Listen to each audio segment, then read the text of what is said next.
इस बार विपक्ष ने सीखा और देश के साथ खड़ा रहा और बहुत तारीफ भी हमने की। हमने हीरोज बना के उन पर वीडियोस बनाए।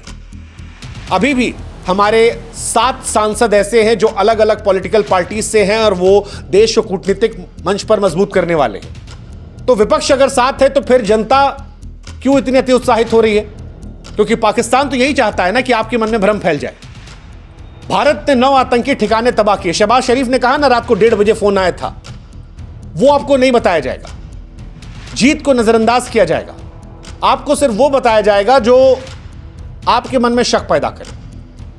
हमारे एक पत्रकार हैं शर्मा जी, उनके एक बयान को पाकिस्तान ने लूप में चलाया है कि देखिए ऑपरेशन की रणनीति पर सवाल उठ रहे हैं और ये सारी बातें पाकिस्तानियों को खुश करेगी। देखो यार, उनके अपने बंदे कर रहे हैं जैसे हम करते हैं। पाकिस्तान की संसद में जब सांसद ने बताया था सच कि बाजवा के पैर कांप रहे थे, इमरान खान ने बोला खुदा का वास्ता छोड़ दो वरना ठोक देगा।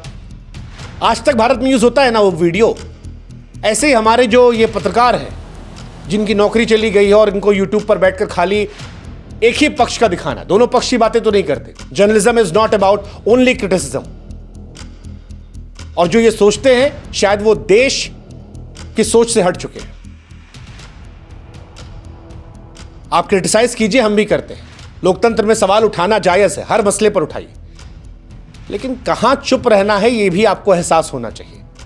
कम से कम जब बात देश की हो वहां चुप हो जाना चाहिए, ज्ञान नहीं बखारना चाहिए, सही समय का इंतजार करना चाहिए। आएगा समय, हम भी सरकार से पूछेंगे, ओवरऑल एनालिसिस करेंगे।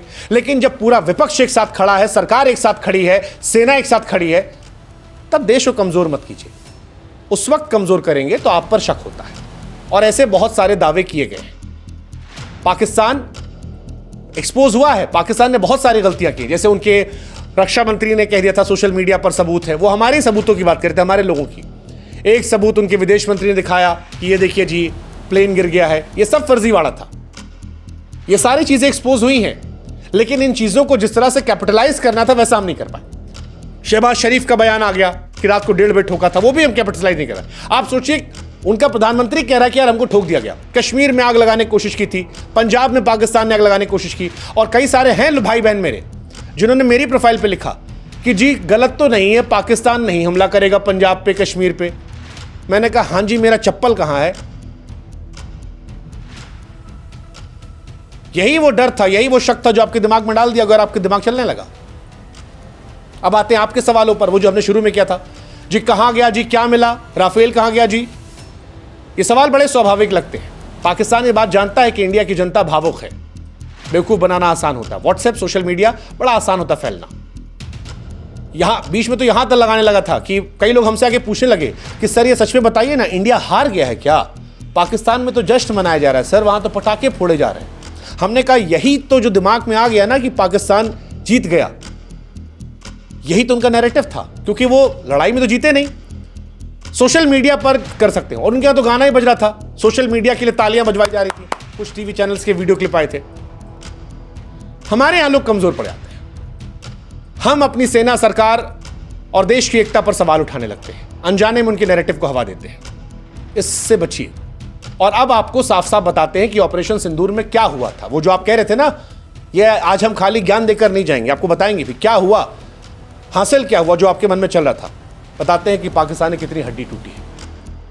सबसे पहले तो यह ऑपरेशन भारत की उस इच्छा शक्ति का ऐलान था जो ये कह रहा था कि अब आतंकवादियों का जवाब सिर्फ आतंकवादियों को नहीं दिया जाएगा, उनके बाप दादाओं को भी दिया जाएगा। और ये दिया गया। 100 से ऊपर आतंकी ढेर हुए, 9 कैंप तबाह हो गए। लश्कर तैयबा, जैश मोहम्मद, हिजबुल मुजाहिदीन के 9 ठिकानों को मिट्टी में लाया गया, जहन्नुम रवाना हो गया। मसूद अजहर रो रहा था, वो 14 करोड़ पाया है पाकिस्तान से, लेकिन रो रहा था। ये आपने देखा ना। बलूच आज खुलकर आजादी मांग रहे हैं। ऑपरेशन सिंदूर ने वो ताकत उनको दी है कि अब बलूच भी खुलकर कह रहे हैं कि वो पाकिस्तान का हिस्सा नहीं। ये हुआ ऑपरेशन सिंदूर से। पानी की मार, आज उमर अब्दुल्ला कह रहे थे ना कि भारत के साथ अन्याय हुआ था, कश्मीर के साथ अन्याय हुआ था। इंडस वाटर ट्रीटी, अगर भारत में पानी उसका मिलेगा तो फिर कश्मीर के लोगों को और ज्यादा नौकरी, और ज्यादा पानी, और ज्यादा बिजली, और ज्यादा खुशहाली मिलेगी। ये हुआ है। अब पाकिस्तान की नदी सूखेगी, भारत की खेती चमकेगी। ये हुआ है। पाकिस्तान के 11 एयरबेस तबाह किए गए। न्यूयॉर्क टाइम्स, वॉशिंगटन पोस्ट ने सैटेलाइट इमेज से इसकी पुष्टि की है। पाकिस्तान के प्रधानमंत्री ने खुद माना है। पाकिस्तानी वायुसेना के हथियार कम हुए, 50 से अधिक सैनिक मारे गए, ये हुआ है। पाकिस्तान के पास जो चाइना के हथियार थे वो फेल हो गए। डोनाल्ड ट्रंप जो फूफा बन के नाराज हुए वो इसलिए हुए हैं क्योंकि F-16 एक गिरा था।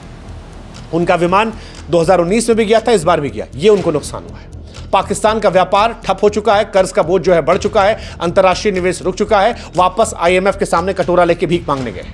उनका PSL चला गया है, क्रिकेट अगले 10 साल के लिए पाकिस्तान में खत्म हो गया है। पाकिस्तानी सेना के जनरल जवासिम मुनीर, उनकी सारी हेकड़ी, सारा PR जो सोशल मीडिया पर गंद फैला रखी थी, वो सब निकल गया है। शहबाज शरीफ की औकात उनके उस बयान से लोगों ने देख ली है जब वो कह रहे थे कि रात को 1:30 बजे फोन आया था। उनकी न्यूक्लियर ताकत का जो हवा था अब वो मजाक बन गया है। ये हुआ है।